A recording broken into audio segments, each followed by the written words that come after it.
श्रीमद् भगवद गीता अध्याय संख्या 1 श्लोक संख्या 21 से लेकर 27 तक।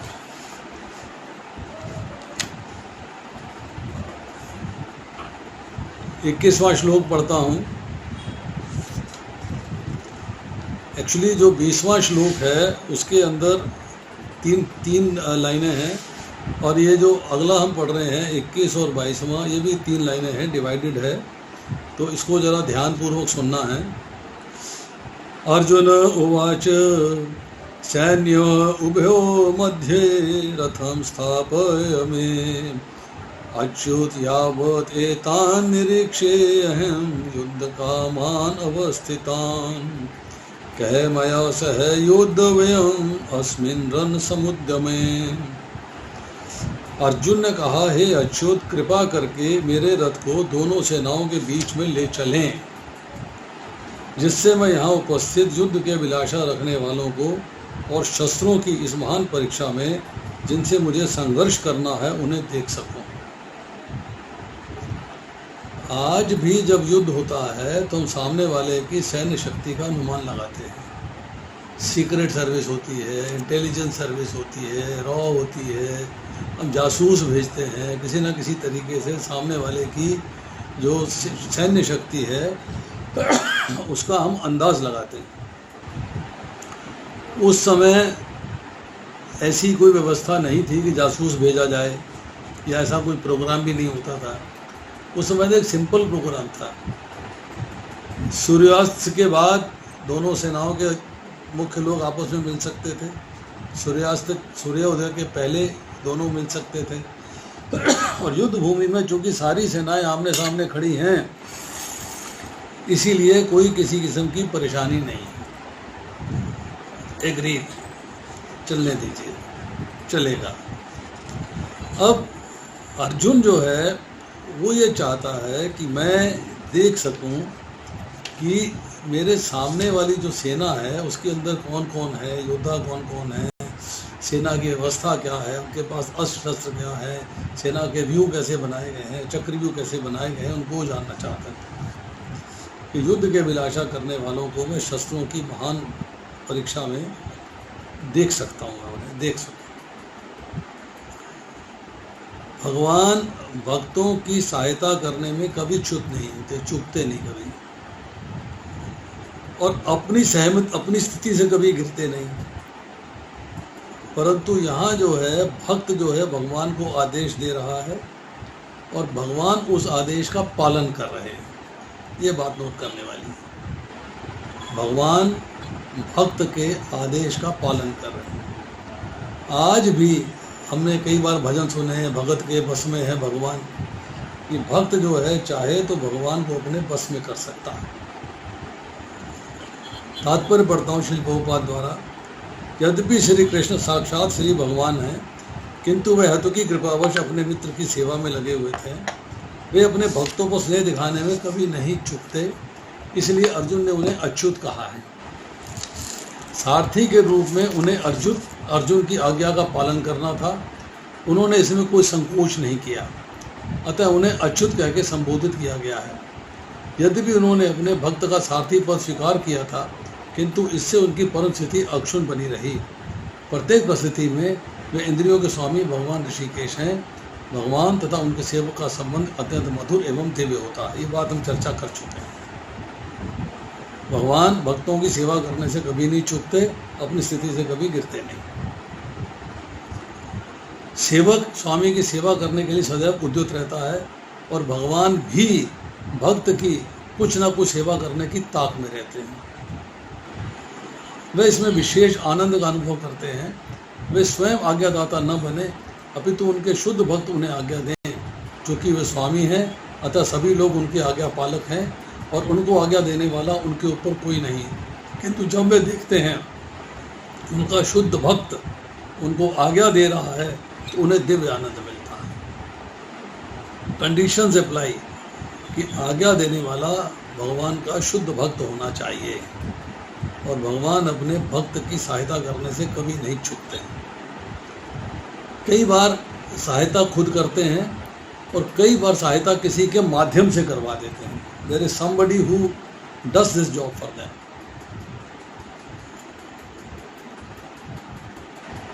अब देखिए, मैं आपको इसमें एग्जाम्पल दूंगा, एक वेरी गुड एग्जाम्पल। भगवान का शुद्ध भक्त होने के कारण अर्जुन को अपने बंधु बांधवों से युद्ध करने की तनिक भी इच्छा न थी, किंतु दुर्योधन के शांतिपूर्ण समझौता न करके हठ धर्मता पर उदारू होने के कारण उसे युद्ध भूमि आना पड़ा। क्योंकि जब उसने कहा कि मैं 5 गांव तो क्या 5 सुई की नोक के बराबर भी भूमि नहीं दूंगा, सुई की नोक के बराबर भी भूमि नहीं दूंगा। द्रौपदी का वस्त्र हरण करना चाहता है, भगवान को कैद करना चाहता है। अब जो है भगवान अपने कक्ष में आराम कर रहे हैं। कुंती माता ने कह दिया है कि युद्ध होगा तो युद्ध होगा। दुर्योधन भी सहायता मांगने जाता है, अर्जुन भी सहायता मांगने जाता है, दोनों सहायता मांगने जाते हैं। परंतु प्रथम भाव अर्जुन को दिया जाता है क्योंकि छोटा है और पहले देखा गया है। उसने कृष्ण को मांग लिया, युद्ध में पार्टिसिपेट नहीं करेंगे, निहत्थे रहेंगे। दुर्योधन खुश हो गया, मुझे एक अक्षौणी सेना मिल गई है, आई एम वेरी हैप्पी। अतः अर्जुन ये जानने के लिए अत्यंत उत्सुक था कि युद्ध भूमि में कौन कौन से अग्रणी व्यक्ति उपस्थित हैं। यद्यपि युद्ध भूमि में शांति प्रयासों का कोई प्रश्न न उठता हो, फिर भी वह उन्हें फिर से देखना चाह रहा था। ये देखना चाह रहा था कि वे इस अवांछित युद्ध पर किस तरह तुले हुए हैं। ठीक है जी, क्लियर है सारी बात? This nothing to understand in this, purport is almost all clear.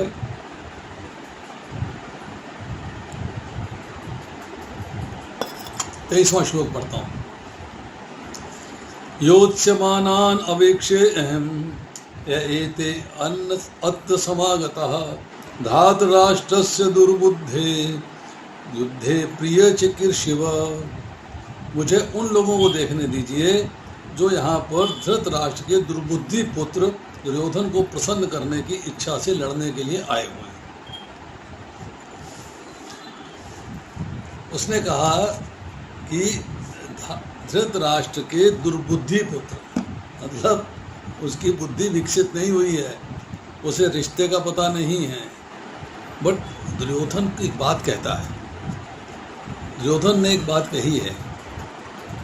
उसने कहा है, जब उसे एक प्रश्न किया गया कि तुम युद्ध में क्यों पार्टिसिपेट करना चाहते हो, तुम धर्म के मार्ग पे क्यों नहीं चलते हो, तुम अधर्म के मार्ग पे क्यों चल रहे हो। दुर्योधन कहता है कि मैंने ज्ञान प्राप्त किया है, मैंने राजनीति का ज्ञान भी प्राप्त किया है, मैंने शास्त्रों का ज्ञान भी प्राप्त किया है, मैंने युद्ध कला का ज्ञान भी प्राप्त किया है, मैंने सब ज्ञान प्राप्त किए हैं। परंतु मेरे को जानता हूं कि धर्म क्या है, मैं जानता हूं कि धर्म क्या है, परंतु धर्म के मार्ग में मेरी प्रवृत्ति नहीं होती, धर्म के मार्ग पे चलने का मेरा मूड नहीं बनता, मेरा मन नहीं करता। मुझे ये भी पता है कि अधर्म क्या है, परंतु अधर्म के मार्ग से मेरी निवृत्ति नहीं होती, उसको छोड़ने को मन नहीं करता, अधर्म के मार्ग पे चलता हूँ। क्यों? ऐसा लगता है जैसे मेरे हृदय में कोई देव बैठा है जो मुझसे कार्य करवा रहा है। ये दुर्योधन की फिलॉसफी है, दुर्योधन की फील है, उसकी थॉट है। नाउ इसी वजह से उसके मन के अंदर, क्योंकि एक स्ट्रॉन्ग डिज़ायर है राज्य करने की, एक स्ट्रॉन्ग डिज़ायर है कि मेरा राज्य निष्कंटक हो, एक स्ट्रॉन्ग डिज़ायर है कि मेरा कोई कॉम्पिटिटर नहीं होना चाहिए, मेरा किसी से कंपटीशन नहीं होना चाहिए। कॉम्पिटिटर कौन है? पांडव। तो वो पांडवों से कंपटीशन नहीं करना चाहता, उनका कंपटीशन नहीं चाहता वो, इसीलिए अपनी बुद्धि का गलत प्रयोग कर रहा है, दुर्बुद्धि है। अब आती है धार्तराष्ट्र, इसका मतलब है धृतराष्ट्र के पुत्र एवं संबंधी, नंबर 1। नंबर 2, धार्तराष्ट्र का अर्थ है अन्यायपूर्वक राष्ट्र को धारण करने वाले, जो राष्ट्र को एंजॉय कर रहे हैं, राष्ट्र के अंदर राज्य कर रहे हैं, वो अन्यायपूर्वक राज्य कर रहे हैं और धृतराष्ट्र के पुत्र हैं, इसलिए धार्तराष्ट्र कहा गया। अब इसके परपट में तात्पर्य में श्री प्रभुपाद लिखते हैं, ये सर्वविदित था कि दुर्योधन अपने पिता धृतराष्ट्र की सांठ गांठ से पापपूर्ण योजनाएं बनाकर पांडवों के राज्य को हड़पना चाहता था। अतः जिन समस्त लोगों ने दुर्योधन का पक्ष ग्रहण किया था वे उसी के समान धर्मा रहे होंगे। अर्जुन युद्ध प्रारंभ होने के पूर्व यह तो जान ही लेना चाहता था कि कौन कौन से लोग आए हुए हैं, किंतु उनके समक्ष समझौता का प्रस्ताव रखने की उसकी कोई योजना नहीं थी। यह भी तथ्य था कि वह उनकी शक्ति जिनका सामना करना चाहता था अनुमान लगाने की दृष्टि से उन्हें देखना चाह रहा था, यदि भी उसे अपनी विजय का विश्वास था, क्योंकि कृष्ण उसकी बगल में विराजमान थे। कृष्ण के होने के बावजूद अपने मन का डाउट क्लियर करना चाहता है कि मुझे किससे युद्ध करना है, with whom I have to fight। अब आती है श्लोक संख्या 24। अब संजय बता रहे हैं धृतराष्ट्र को। संजय उवाच एवं उक्तः ऋषिकेश गुडाकेशेन भारत सैन्यो उभयो मध्ये स्थापित्वा रथ उत्तमम्। संजय ने कहा, हे भरतवंशी, अर्जुन द्वारा इस प्रकार संबोधित किए जाने पर भगवान कृष्ण ने दोनों दलों के बीच में उत्तम रथ को लाके खड़ा कर दिया। दोनों दलों के बीच में ये और ये मान लो स्क्वायर ड्रॉ करते हैं, उसमें आधी तरफ है 11 अक्षौणी सेना, आधी तरफ है 7 अक्षौणी सेना। इतना चौड़ा है स्क्वायर, बीच में यहाँ भी हो सकता है, दोनों के बीच में यहाँ भी हो सकता है, बीच में यहाँ भी हो सकता है, बीच में यहाँ भी हो सकता है। इधर एक सेना, इधर दूसरी सेना, कोई भी पॉइंट बीच में हो सकता है। बट यहाँ पे बीच में क्या है, इसको आप क्रॉस करिए, जो सेंट्रल पॉइंट आता है वो बीच की जगह है, वो बीच की जगह है। अब प्रभुपाद जी इसके परपट में लिखते हैं, इस श्लोक में अर्जुन को गुडाकेश कहा गया है। गुडाका का अर्थ है नींद, और जो नींद को जीत लेता है वो गुडाकेश। गुडाका ईश, ईश का मतलब स्वामी, नींद का स्वामी। नींद का अर्थ अज्ञान भी है। अतः अर्जुन ने कृष्ण की मित्रता के कारण नींद तथा ज्ञान दोनों पर विजय प्राप्त की थी।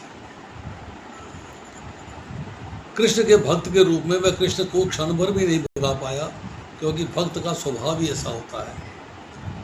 भक्त के लिए भगवान ने इंस्ट्रक्शंस दी हैं, तस्मात् सर्वेषु कालेषु, हर काल में मेरा निरंतर स्मरण करो। अनन्य चेता सत्यम योग, तुम्हारे चिंतन में मेरे सिवाय और कोई नहीं होना चाहिए। अनन्य चिंतो यंतो माम, हर पल हर क्षण जो है मेरा चिंतन करो, किसी और का नहीं। सत्य कीर्तो यंतो याम, हर समय मेरा कीर्तन करो। मन मना, हर तुम्हारे मन में मेरे सिवाय और कोई होना नहीं चाहिए। एक क्षण के लिए भी मेरा विस्मरण तुम्हारे लिए असहनीय हो जाए, इनटॉलरेबल हो जाए। तो यहाँ भक्त का स्वभाव है, यहाँ तक कि चलते एवं सोते हुए भी भक्त कृष्ण के नाम रूप गुण लीला और धाम के चिंतन से कभी मुक्त नहीं रह पाते। अब बोले सोते हुए कैसे नहीं होगा? सोते हुए भी चिंतन होता है जब ड्रीम्स आते हैं। सोने के अंदर भी स्थितियाँ हैं, उसमें जब ड्रीम की स्थिति है उसके अंदर भी भगवान की लीलाओं का स्मरण हो जाता है। कई बार कईयों को सपने में गुरु महाराज आ जाते हैं, कईयों को प्रभुपाद आ जाते हैं, कईयों को कृष्ण आ जाते हैं, कईयों को लीला आ जाती है। हर एक की अपनी अपनी प्रोग्रेस पे डिपेंड करता है। अतः कृष्ण का भक्त उनका निरंतर चिंतन करते हुए नींद तथा ज्ञान दोनों को जीत सकता है। इसी को कृष्ण भावनामृत या समाधि कहते हैं। प्रत्येक जीव की इंद्रियों तथा मन के निर्देशक अर्थात ऋषिकेश के रूप में कृष्ण अर्जुन के मंतव्य को समझ गए कि वे क्यों सेनाओं के मध्य में रथ को खड़ा करवाना चाहता है, तथा उन्होंने वैसा ही किया। फिर वे इस प्रकार बोले। अब भगवान क्या कह रहे हैं यहाँ पे? गुडाकेश का अर्थ बता दिया। गुडा का मतलब नींद, नींद का मतलब है अज्ञान भी नींद के बराबर है। दूसरा गुडाकेश का अर्थ होता है, गुडा मतलब होता है मुड़े हुए, और केश का मतलब होता है बाल। अर्जुन के बाल घुंघराले थे, मुड़े हुए थे, इसलिए गुडाकेश कहलाता है। ऋषिकेश का अर्थ बताया प्रभुपाद ने साफ कि इंद्रियों के स्वामी, इसलिए अंतर्यामी है। ऑडियो ऑफ कर लीजिए ओप्पो जी, अपना नाम लिखा करिए। ओप्पो CPH 2325, ये आपका नाम है क्या? कुरु पश्य, कुरुओं को देखो। कि ऐसा क्यों कहा?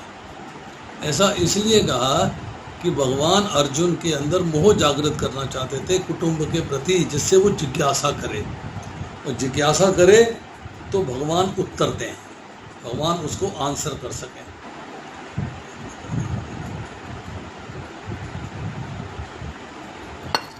अब देखिए श्लोक संख्या 25।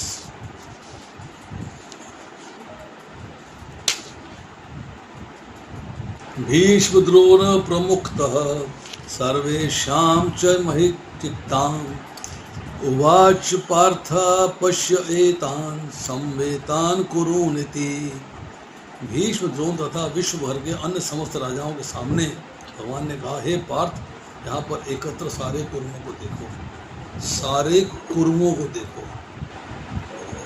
ये नहीं कहा कि कौरवों को देखो, क्योंकि पांडव भी कुरु हैं, तुम्हारी तरफ से युद्ध करेंगे, वो भी मृत्यु को प्राप्त होंगे, तो उनको भी देखो और कौरवों को भी देखो, सारे कुरुओं को देखो। प्रभुपाद जी लिखते हैं परपट में, समस्त जीवों के परमात्मा स्वरूप भगवान कृष्ण ये जानते थे कि अर्जुन के मन में क्या बीत रहा है। इस प्रसंग में ऋषि के शब्द का प्रयोग सूचित करता है कि वे सब कुछ जानते थे। इसी प्रकार पार्थ शब्द अर्थात पिता या कुंती पुत्र भी अर्जुन के लिए प्रयुक्त होने के कारण महत्वपूर्ण है। मित्र के रूप में अर्जुन को बता देना चाहते थे कि चूंकि अर्जुन उनके पिता वासुदेव की बहन पिता का पुत्र था, इसलिए उन्होंने अर्जुन का सारथी बनना स्वीकार कर लिया। सारथी बने मित्रता के कारण, सखा भाव के कारण, भक्त के कारण, और बुआ के पुत्र होने के नाते भी उनके मन में एक सॉफ्ट कॉर्नर था, उसका सारथी बन गए। किंतु जब उन्होंने अर्जुन से कहा कि कुरुओं को देखो, तो इससे उनका क्या अभिप्राय था? क्या अर्जुन वहीं पर रुककर युद्ध करना नहीं चाहता था? कृष्ण को अपनी बुआ पिता के पुत्र से कभी भी ऐसी आशा नहीं थी। इस प्रकार कृष्ण ने अपने मित्र की मनस्थिति की पूर्ण सूचना परिहासवश दी।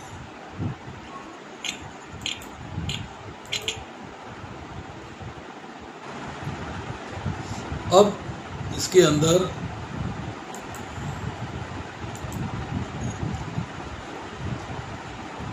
छब्बीसवां श्लोक आता है।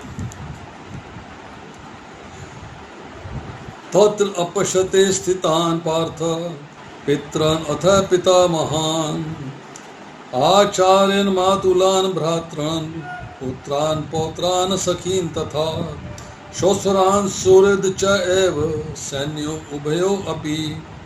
अर्जुन ने वहाँ पर दोनों पक्षों की सेनाओं के मध्य में अपने चाचा, ताऊओं, पितामह, गुरुओं, मामाओं, भाइयों, पुत्रों, पौत्रों, मित्रों तथा ससुरों और शुभ चिंतकों को देखा।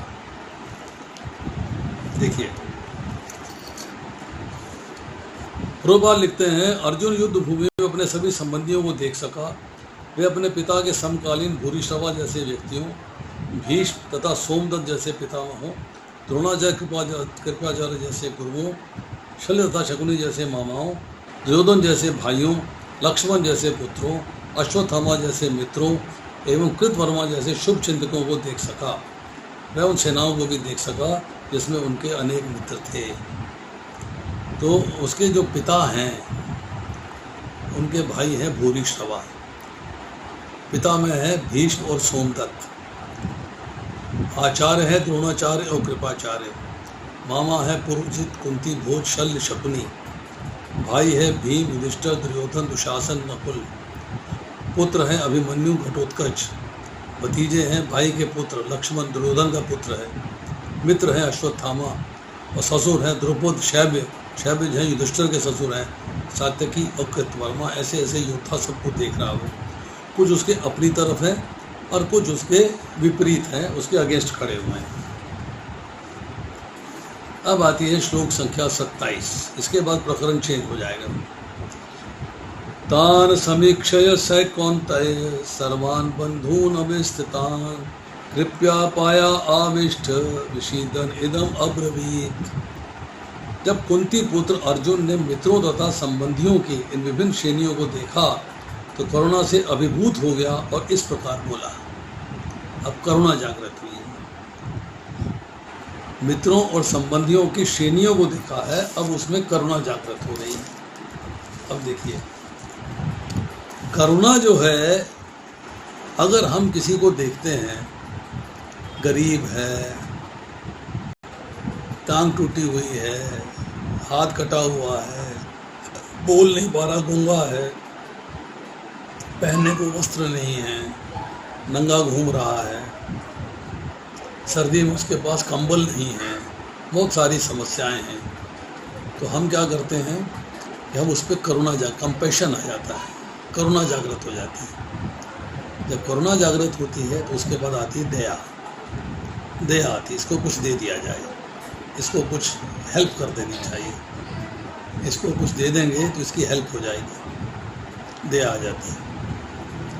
अब जब दया आ जाती है तो एक दया का दूसरा रूप है कृपा।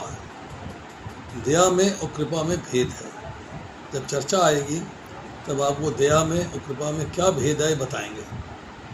हम आम भाषा में दया को भी सेम मानते हैं और कृपा भी सेम मानते हैं, पर ऐसा है नहीं। दया अलग है और कृपा अलग है। दया का पर्पस और मीनिंग डिफरेंट है, कृपा का पर्पस और मीनिंग डिफरेंट है। अब इसके बाद जो है आती है श्लोक संख्या 28 से लेके आगे तक, जिसमें कि चर्चा आएगी कि अर्जुन के अंदर जो है शोक के लक्षण प्रकट हो रहे हैं। 27वें श्लोक तक हमने कर लिया कि कृष्ण ने अर्जुन को अज्ञान में डाला है।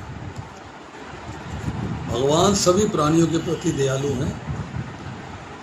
कृष्ण ने अपने सहयोगी अर्जुन के माध्यम से ब्रह्मांड का उद्धार करना चाहा। अर्जुन को लगता है युद्ध करने का उसका कर्तव्य धार्मिक सिद्धांतों के विरुद्ध था। क्यों?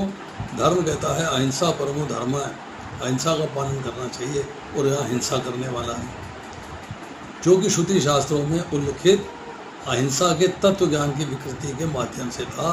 क्योंकि अहिंसा जो है वो परम धर्म है, हिंसा नहीं करनी चाहिए।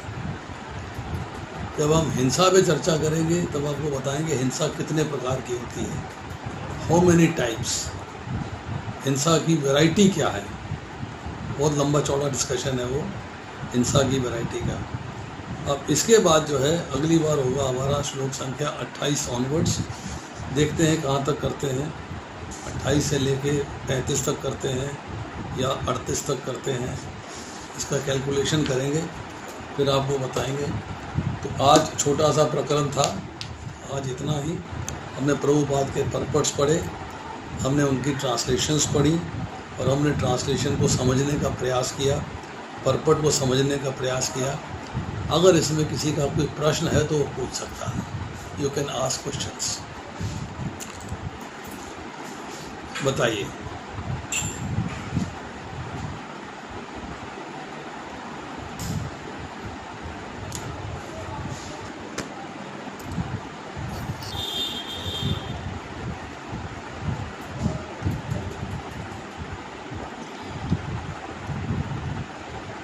हरे कृष्णा प्रभु जी।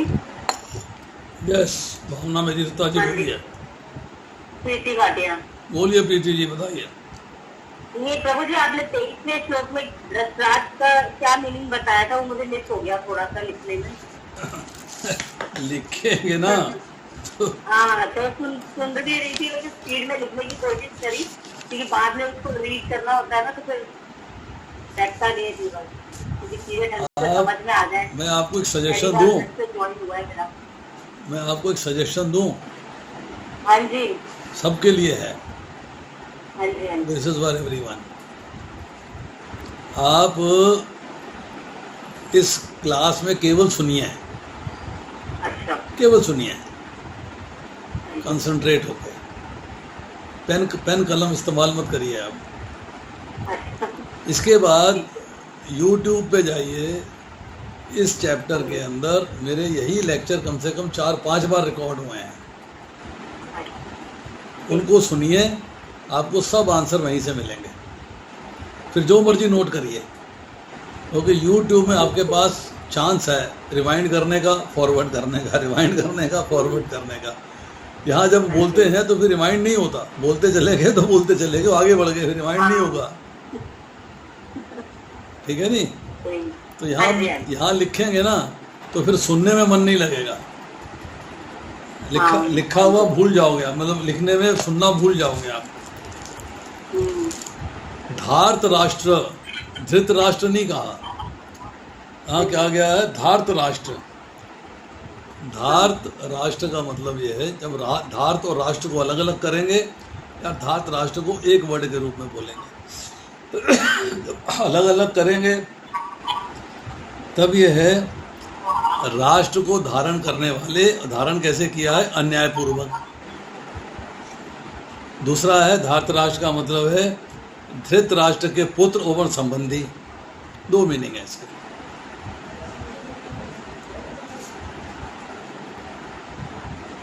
क्योंकि जितनी स्पीड से बोला जाता है उतनी स्पीड से लिखा नहीं जाता, लिख नहीं सकते आप। इसलिए जो लिखने की बात है वो लेक्चर सुन के दोबारा से, अभी मैंने आज ही 2 लेक्चर पोस्ट किए हैं, आपने देखा होगा व्हाट्सएप पे मैंने 2 लेक्चर पोस्ट किए हैं, एक इंट्रोडक्शन है और 1 से लेके 11 तक है। दोनों का मैंने लिंक यूट्यूब पर भेजा है, आपको मिला कि नहीं मिला? नहीं, मैंने अब देखूंगी। आप देखिएगा, उनको सुनिएगा।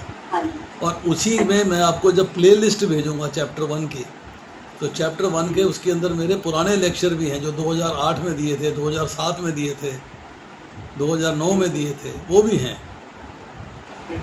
हर लेक्चर में कुछ ना कुछ नई चीज़ मिलेगी, कुछ सेम चीज़ें होंगी और कुछ ना कुछ नई चीज़ें होंगी।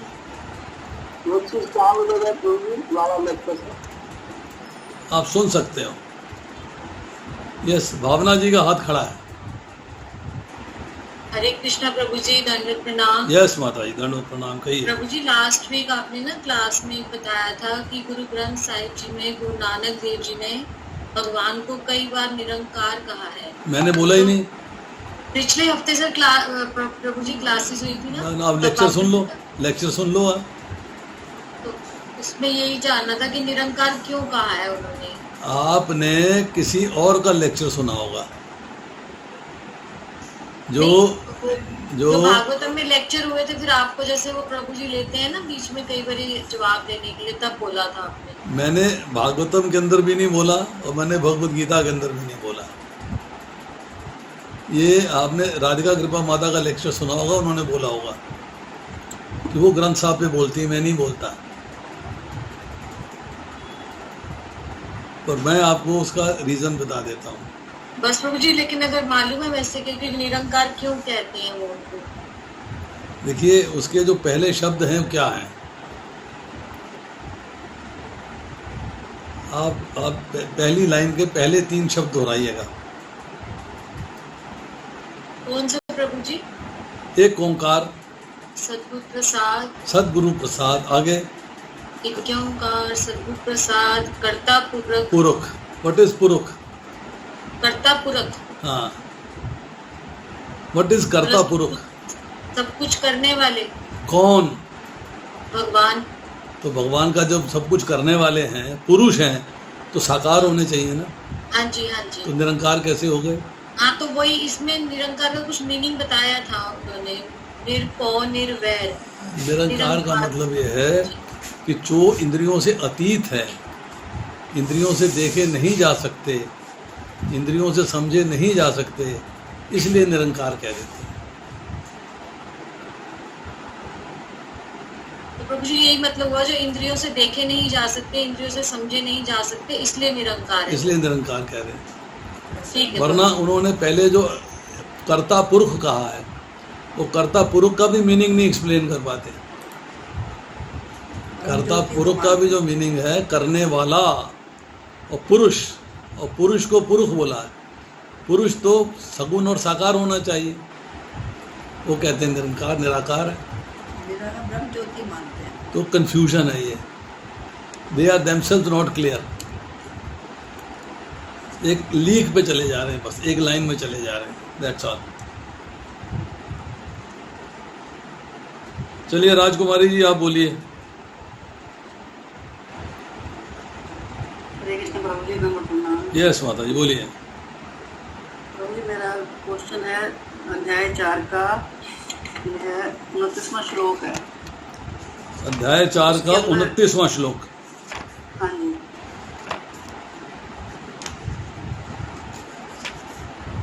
हाँ जी बताइए। इसमें लिखा है कुंभ योग के अभ्यास से योगी जीवन अवधि को अनेक वर्षों के लिए बढ़ा सकता है। तो अवधि जो जीवन की अवधि है तो भगवान के हाथ में ही है, कब इंसान ने जीना है कब मरना है, तो बढ़ा कैसे सकता, सर क्या मतलब है? देखिए आप जीवन से क्या समझती हैं? जीवन से इसका मतलब मुझे नहीं पता। जीवन का अर्थ क्या है? जीवन तो जो हमें जीवन में मिला है, जितना मिला है। देखिए क्या है, मैं एक सेंटेंस यूज करता हूं, उसका आप मुझे मीनिंग बताइएगा। आपका जीवन बहुत अच्छा बीत रहा है, इसका अर्थ क्या है?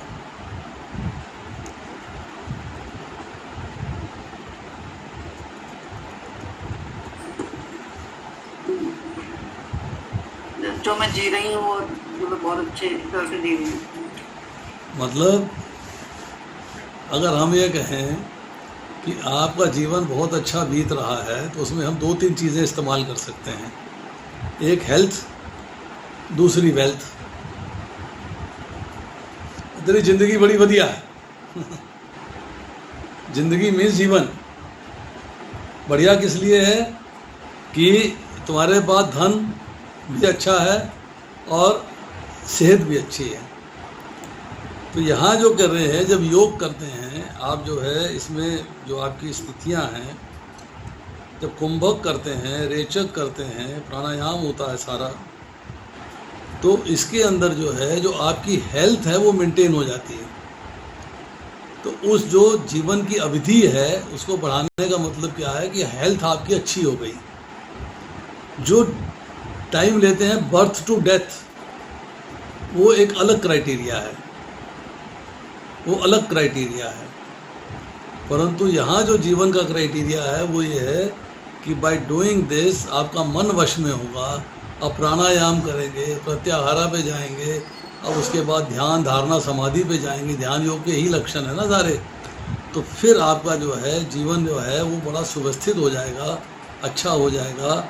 मतलब आपकी, और किस लिए? आत्मसिद्धि के लिए। ये सेंटेंस पूरा पढ़िए कि कुंभक योगाभ्यास द्वारा मनुष्य आत्मसिद्धि के लिए जीवन की अवधि बढ़ा सकता है। मतलब जीवन की अवधि बढ़ रही है किस लिए? कि आपकी हेल्थ मेंटेन हो रही है। किस लिए? कि आप कृष्ण भावनामृत में प्रोग्रेस कर सके, आप आत्मसिद्धि के लेवल पे जा सकें। You are maintaining your health, you are progressing very good in your health. ये डबल इफेक्ट है, मन भी वश में हो रहा है और हेल्थ भी मेंटेन हो रही है, दोनों काम हो रहे हैं इससे। ठीक है? ठीक है। और बताइए। हरे कृष्णा प्रभु। यस प्रभु। इसमें एक शब्द है, भगवान अपनी स्थिति से छूटते नहीं, इसका क्या है? आपकी आवाज क्लियर नहीं है, आप जरा मोबाइल के माइक के सामने होके बोलिएगा, माइक आपसे दूर है। भगवान अपनी स्थिति से छूटते हैं। भगवान आपकी दृष्टि से दूर हैं। मैं अपनी स्थिति से छूटते हैं। हाँ, ऐसा है कि एक अमीर व्यक्ति है, अमीर व्यक्ति है, कार चलाता है, उसके पास एक ड्राइवर भी है। वो ड्राइवर से कहता है कि तू पीछे बैठ जा, आज कार मैं चलाऊंगा। तो क्या वो ड्राइवर बन गया? वो मालिक है तो मालिक ही रहेगा। वो ड्राइवर नहीं बनेगा। अपनी स्थिति से नीचे नहीं गिरा वो, गाड़ी से बाहर निकलेगा, ड्राइवर भी बाहर निकलेगा, मालिक भी बाहर निकलेंगे, तो जो उससे मिलने वाले हैं मालिक को सलाम करेंगे, ड्राइवर को सलाम नहीं करेगा। ड्राइवर की पोजीशन ड्राइवर की है और मालिक की पोजीशन मालिक की है, परंतु मालिक अगर ड्राइवर की स्थिति में बैठ जाता है, इन स्पाइट ऑफ दैट अपनी स्थिति से च्युत नहीं होता, अपनी स्थिति में बना रहता है। वो भगवान है तो भगवान ही बने रहेंगे, वो ड्राइवर नहीं बन जाएंगे।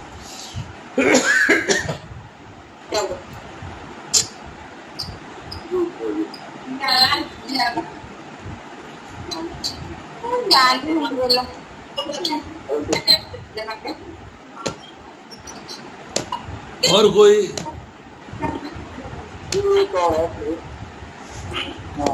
संजय ने कहा ये भारतवर्षी, श्लोक संख्या 24 में है, तो भारतवर्षी किसको चाहिए?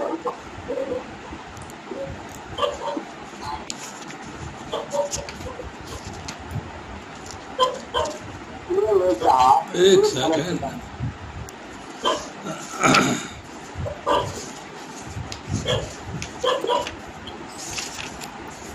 कौन से श्लोक को पढ़ रहे हो आप? 24वां श्लोक। संजय ने कहा हे भरतवंशी, तो संजय ने भरतवंशी क्यों कहा, ये आप जानना चाहते हैं?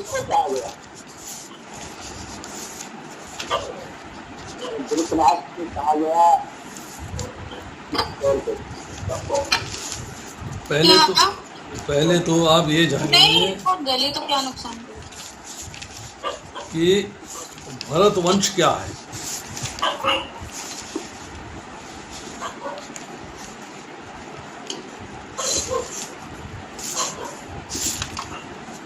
लाल वाली कौन थी?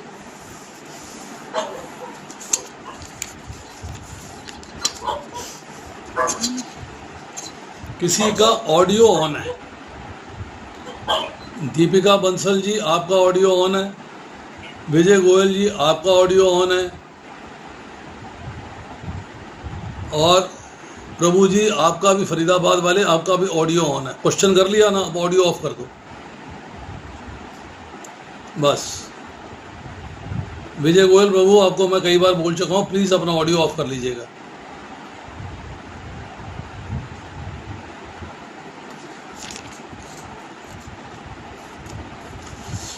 वंश पायन जी जन्मेजय को बता रहे हैं, अब ध्यान से सुनिएगा, 5 मिनट लगेंगे।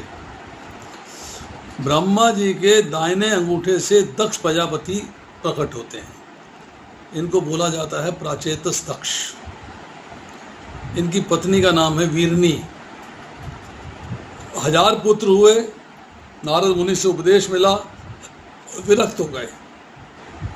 उसके बाद 50 पुत्रियां हुई।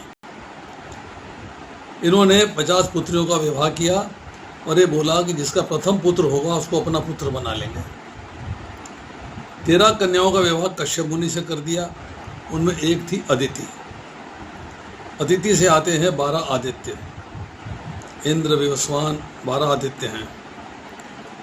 विवस्वान का जो है सूर्यलोक के राजा हैं। उनके जो सबसे बड़े पुत्र हैं उनका नाम है मनु, और जो सबसे छोटे पुत्र हैं उनका नाम है यमराज, और उनकी पुत्री है उसका नाम है यमुना जी, यमी। मनु के 10 पुत्र हुए, वेन, धृषानु, नरिष्यंत, इक्ष्वाकु, नाभा, कारु, शयाति, इलाकन्या, पृषद्र और नाभागारिष्ट। और इसके बाद 50 और पुत्र हुए जो कि आपस में लड़ भिड़कर मर गए। अब इन 10 पुत्रों में से जो इला कन्या है उसकी चर्चा चलेगी। अब इला कन्या जो है वो मदर भी है और फादर भी है। उनसे प्रकट होते हैं पुरुरवा। पुरुरवा का विवाह होता है उर्वशी से। इन्होंने पावरफुल थे, 13 द्वीपों पर राज्य किया। इनके 6 पुत्र हुए, आयु, धीमान, अभावसु, दृढ़ायु, वनायु और शतायु। आयु का विवाह होता है स्वभानवी से 5 पुत्र होते हैं, नहुष, बृहशर्मा, रचि, गय, अनैना। जो नहुष हैं उनसे 6 पुत्र होते हैं, यति, ययाति, संयाति, आयाति, अयति। ये ब्रह्मा जी से 10वीं पीढ़ी है। ययाति की 2 पत्नियां हैं, एक देवयानी है, शुक्राचार्य की पुत्री, ब्राह्मणी है, और दूसरी शर्मिष्ठा है, वृषपर्वा की पुत्री, जो कि क्षत्रिय कन्या है। ब्राह्मणी से इनके 2 पुत्र होते हैं ययाति के, एक है यदु जिसे यदुवंशी बने, एक है तुर्वसु जिसे यवन बने। शर्मिष्ठा से जो वृषपर्वा की पुत्री है 3 पुत्र होते हैं, द्रेहु, भोज, अनु, मल्लेश और पुरु, पौरव। अब हम पुरु पे आ गए। पुरु की शादी होती है कौशल्या से। कौशल्या के पुत्र होते हैं जन्मेजय, ये वो अलग जन्मेजय है, ये जन्मेजय नहीं है जो राजा परीक्षित के पुत्र हैं। जन्मेजय का विवाह होता है अनंता से। इसके बाद इनका परिवार चलता है आगे, चलते चलते एक पुत्र होते हैं इलिन, इनकी शादी होती है रथंत्री से, और इनके 5 पुत्र होते हैं, उनमें एक है राजा दुष्यंत, और दुष्यंत तक आ गए। दुष्यंत का विवाह होता है शकुंतला से। इनके पुत्र होते हैं सुनंदा, भरत। भरत की शादी होती है सुनंदा से। भरत और सुनंदा के पुत्र होते हैं युमन्यु, शादी होती है विजया से। इनके पुत्र होते हैं सुहोत्र, शादी होती है सुवर्णा से। इनके पुत्र होते हैं हस्ती, जिन्होंने हस्तिनापुर बसाया। ये इनकी पीढ़ी है, पूरा पेडिग्री है ये। अब जो भरत वंश है वो हस्ती से चलता चलता आगे आ रहा है। तो भरत से आया युमन्यु से आए सुहोत्र से आए हस्ती। अब इस भरत वंश में एक राजा हुए समरन, उनके पुत्र हुई पत्नी हुई तप्ती, उनके पुत्र हुए कुरु के पुत्र हुए प्रतीप, उनकी पत्नी हुई सुनंदा, उनके 3 पुत्र हुए देवापी, शांतनु और बाहेक। अब शांतनु की कथा हमने सुनी हुई है। शांतनु की विवाह होता है गंगा से, पुत्र होते हैं देवव्रत। विवाह होता है सत्यवशी, पुत्र होते हैं विचित्रवीर और चित्रांगत। विचित्रवीर का विवाह होता है अंबिका से और अंबालिका से। अंबिका का फिर व्यासदेव जी से पुत्र होते हैं धृतराष्ट्र, अंबालिका के होते हैं पांडु। धृतराष्ट्र की पत्नी है गांधारी, पांडु की पत्नी है कुंती और माद्री। गांधारी के हैं 100 पुत्र, और जो दासी है बीच में, जिसकी मैं कथा कह चुका हूँ पहले, उससे आते हैं विदुर। 100 पुत्रों में आपका जो है दुर्योधन मुख्य है, दुशासन, और एक पुत्री है दुशला, जिसकी शादी होती है जयद्रथ से, जो सिंधु नरेश है। पांडवों में युधिष्ठिर है, भीम है, अर्जुन है। युधिष्ठिर के पुत्र होते हैं प्रतिविंध्य, भीम के पुत्र होते हैं श्रुतसेन द्रौपदी से और घटोत्कच हिडिंबा से। अर्जुन के पुत्र जो हैं द्रौपदी से हैं श्रुतकीर्ति, चित्रांगदा से है बब्रुवाहन, सुभद्रा से अभिमन्यु, उलूपी से है इरावान। नकुल के पुत्र हैं शतानीक और सहदेव के हैं श्रुतिकर्मा। ये इनकी जो है पिडिग्री है। तो भरतवंशी शब्द धृतराष्ट्र के लिए भी इस्तेमाल होता है, भरतवंशी शब्द जो है वो युधिष्ठिर के लिए भी इस्तेमाल होता है, भरतवंशी शब्द जो है अर्जुन के लिए भी इस्तेमाल होता है, सभी के लिए इस्तेमाल होता है। आपको मैंने पूरी पेडिग्री सुना दी।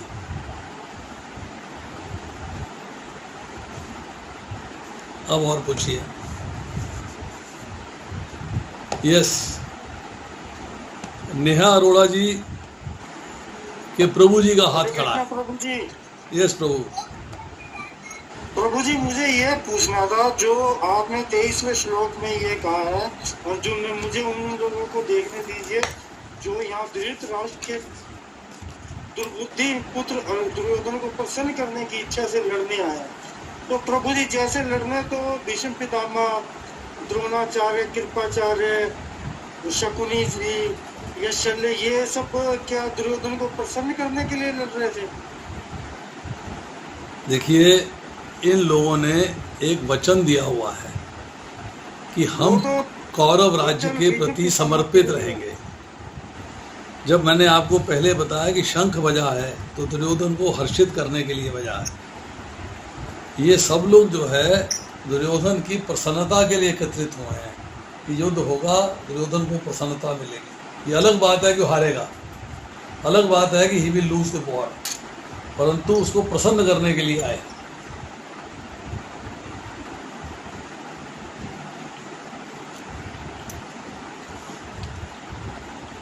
चलिए, शांति प्रदा माता जी, आपने कुछ कहना है?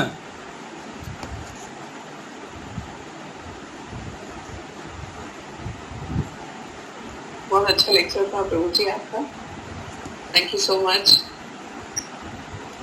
दंडवत प्रणाम प्रभु जी। दंडवत प्रणाम माता जी, दंडवत प्रणाम। सुबह में जो भागवतम का आपका क्लास होता है उसका लिंक चाहिए, बताइए। नंबर बताओ। चलिए, और किसी का प्रश्न है? रितु माता जी आप कुछ कहना चाहती हैं? दीपिका बंसल जी आप कुछ कहना चाहती हैं? कांता जी आप कुछ कहना चाहती हैं?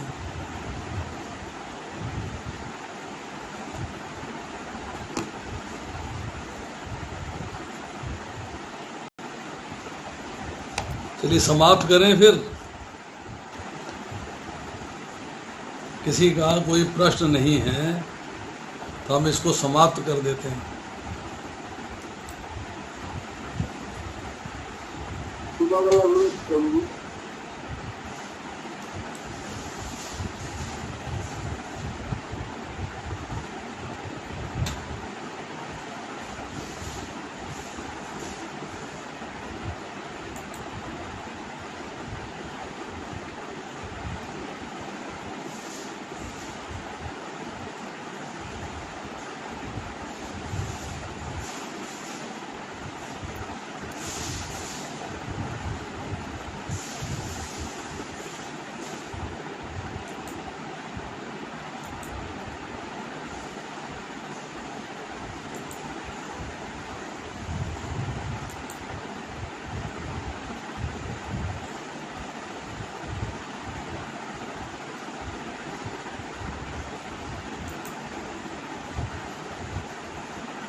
होल्ड करिए जरा, मैं देखता हूँ लिंक कहाँ गया।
हरे कृष्णा प्रभु जी, लिंक मैंने शेयर कर दिया।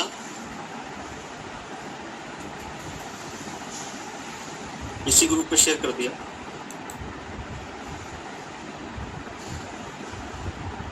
लिंक मैंने भेजा है सुबह, वो किसी दूसरे ग्रुप में चला गया हो तो मुझे मालूम नहीं।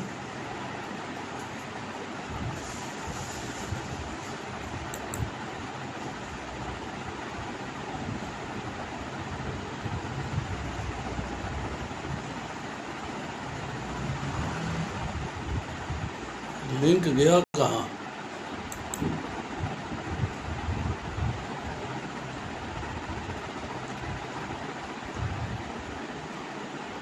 कौन से ग्रुप में शेयर किया सचिन प्रभु? प्रभु जी इसी ग्रुप में शेयर किया है। मॉर्निंग की क्लास का मांग रहे थे ना प्रभु जी। ग्रुप का नाम बताओ।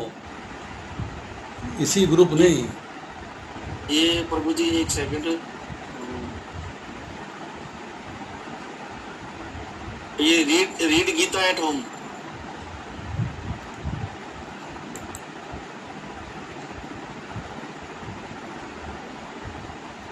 इसमें नहीं आया। ये मॉर्निंग क्लास का प्रभु जी, इसी में मॉर्निंग क्लास की नहीं, बात थोड़ा हो रही है। ये मॉर्निंग क्लास की बोल रहे अरे मॉर्निंग क्लास की बात थोड़ा कर रहे हैं हम तो आपसे बात कर रहे हैं जो हमारी इवनिंग क्लास हो रही है उसके बारे में।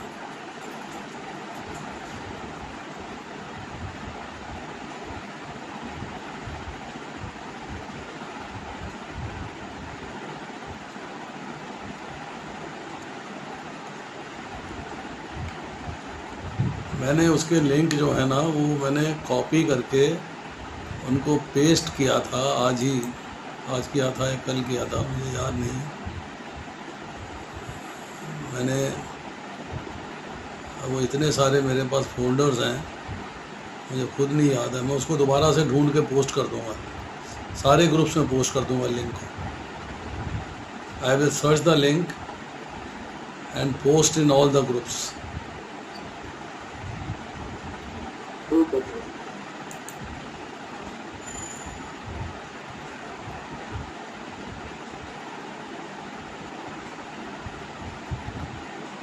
अभी निकालता हूँ, देखिए अब निकलेंगे।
ये सारे मेरे पुराने लिंक्स हैं, सब आपके पास आ गए हैं।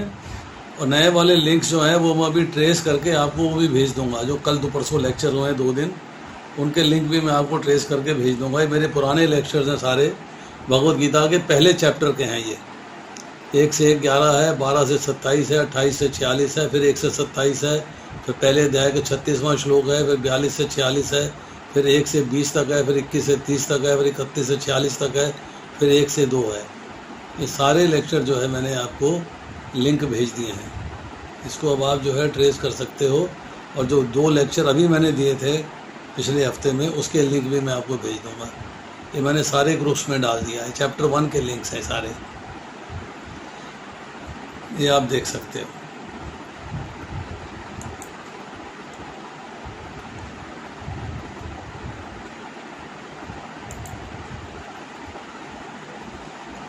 चलिए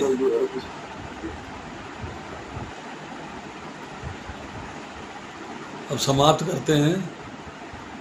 हरे कृष्ण।